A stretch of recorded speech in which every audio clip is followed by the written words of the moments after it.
ইসলামের হাতে যখন সভ্যতা ছিল, আমরা জানি বিজ্ঞান একসময় ইসলামের হাতে ছিল, তখন মুসলমানরা গবেষণা করতেন চিকিৎসা নিয়ে, কেমিস্ট্রি নিয়ে, ফিজিক্স নিয়ে, ভূগোল নিয়ে, কখনো মারণাস্ত্র নিয়ে গবেষণা করেননি।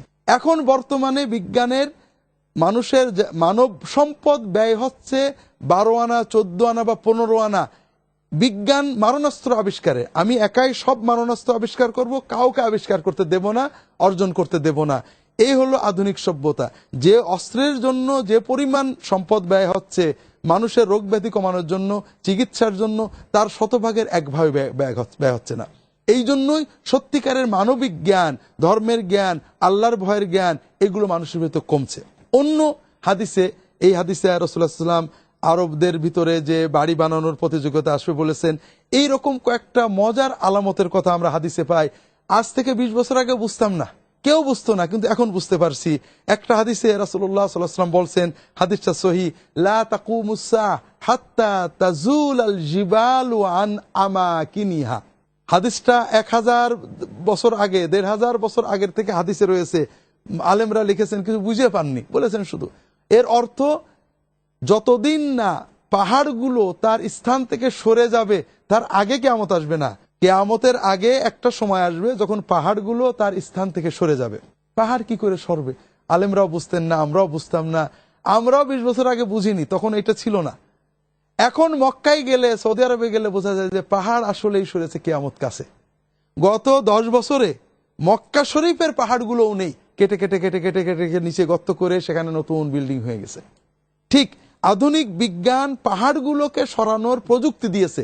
এটা শুধু মক্কার কথা বলছি না, সারা বিশ্বে বিভিন্ন জায়গায় ডিনামাইট দিয়ে, প্রযুক্তি দিয়ে পাহাড়গুলোকে তার স্থান থেকে সরিয়ে ফেলা হয়েছে, যেটা রাসূলুল্লাহ সাল্লাল্লাহু আলাইহি ওয়াসাল্লামের সময়ে কল্পনাও করা যেত না। লক্ষ্য করুন, রাসূলুল্লাহ সাল্লাল্লাহু আলাইহি ওয়াসাল্লাম যে ওহী ছাড়া বলতেন না, ওই সময় কেউ কল্পনাও করতে পারতো না সাধারণ জ্ঞান দিয়ে যে পাহাড়গুলো সরে যাবে, ডিনামাইট আসবে, বিভিন্ন বিস্ফোরক আসবে, এমন প্রযুক্তি আসবে যে মানুষ পাহাড়গুলো সরিয়ে স্থান থেকে নিয়ে যাবে। কিন্তু রাসূলুল্লাহ সাল্লাল্লাহু আলাইহি ওয়াসাল্লাম 1500 বছর আগে ভবিষ্যৎবাণী করেছেন, যেটা আমরা অন্য জায়গাও হতে পারে, কিন্তু হজে গেলে আমরা দেখি আর চিন্তা করি কিয়ামত বোধহয় এসে গেল। অন্য হাদিসে, আরো মজার হাদিস, রাসূলুল্লাহ সাল্লাল্লাহু আলাইহি ওয়াসাল্লামের একটা হাদিস, সাহাবী বলেছেন, ফাইদা রাআইতা মক্কাতা কাদ বুআইজাত কাযাইমা ওয়া রাআইতাল বিনাআ ইয়ালুল জিবাল ফালাম আন্নাল আমরা কাদ হান। তুমি যখন দেখবে যে মক্কার ভিতরে বড় বড় গভীর গর্ত, সুড়ঙ্গ হয়ে গেছে, এক সুড়ঙ্গের সাথে আরেক সুড়ঙ্গ চলে যাচ্ছে, এবং দেখবে যে মক্কার বিল্ডিংগুলো পাহাড়ের উপরে উঠে গেছে, তখন তুমি বুঝবে যে কিয়ামত আসতে আছে। আল্লাহু আকবার। সম্মানিত দর্শক মণ্ডলী, আমি সৌদি আরবে গিয়েছি 1981 সালে, 98 সাল পর্যন্ত ছিলাম। তখন এই হাদিস বুঝতাম না যে বিল্ডিং পাহাড়ের উপরে কি করে যাবে। পাহাড়ের গায়ে বিল্ডিং হতো, বিল্ডিং হয়ে পাহাড়ের নিচেই থাকতো। কিন্তু এখন যারা মক্কায় যান তারা জানেন, সব পাহাড় ছাড়িয়ে জমজম টাওয়ার উঠে গেছে, যেটা সব পাহাড়ের উপরে তার মাথা উঠে গেছে। এমনকি পাহাড়ের উপরে কিছু বিল্ডিং তৈরি করা হচ্ছে যেগুলো পাহাড়ের চূড়া ছাড়িয়ে উপরে উঠে যাচ্ছে। আল্লাহু আকবার। আর কি বললেন রাসূলুল্লাহ? বুআইজাত কাযাইমা, মক্কায় কি হবে? গভীর গর্ত, কূপ। আগের জামানার উলামা, কূপ, যে গভীর গর্তের কূপগুলোর সাথে এক কূপ আর এক কূপের মাঝে সুড়ঙ্গ করে দেওয়া হবে। কি জন্য? কেউ বলতেন পানির জন্য। মক্কায় পানি নেই, কি জন্য ব্যাখ্যা পাইতেন না। এখন মক্কায় গেলে দেখতে পাবে, এটা মক্কার জন্যই নবীজি সাল্লাল্লাহু আলাইহি ওয়াসাল্লাম বলেছেন, মক্কা এখন পুরো মক্কার নিচে সুড়ঙ্গ আর সুড়ঙ্গ আর সুড়ঙ্গ, বিশাল বিশাল সুড়ঙ্গ দিয়ে গাড়ি চলছে, মানুষ চলছে, টানেল টানেল আর টানেল।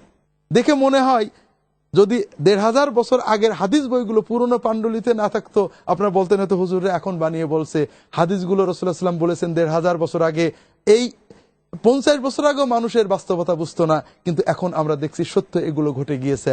আর এভাবেই রাসূলুল্লাহ সাল্লাল্লাহু আলাইহি ওয়াসাল্লাম কিয়ামতের আলামত অগণিত বলেছেন। সেই অগণিত আলামতের অনেক কিছু ঘটে গিয়েছে, একেবারে চোখে দেখার মতো ঘটে গিয়েছে, অন্যগুলো ঘটবে। আল্লাহ তাআলা আমাদেরকে কিয়ামতের জন্য প্রস্তুতি নেওয়ার তৌফিক দান করুন। সম্মানিত দর্শক মণ্ডলী, আমরা একটা ছোট্ট বিরতিতে যাচ্ছি, বিরতির পরে আপনাদের কাছে ফিরে আসবো ইনশাআল্লাহ। সম্মানিত দর্শক মণ্ডলী, ফিরে এলাম বিরতির পর। আমরা হাদিসে জিবরিল শেষ পর্যায়ে রয়েছি। জিবরিল আলাইহিস সালাম যখন চলে গেলেন,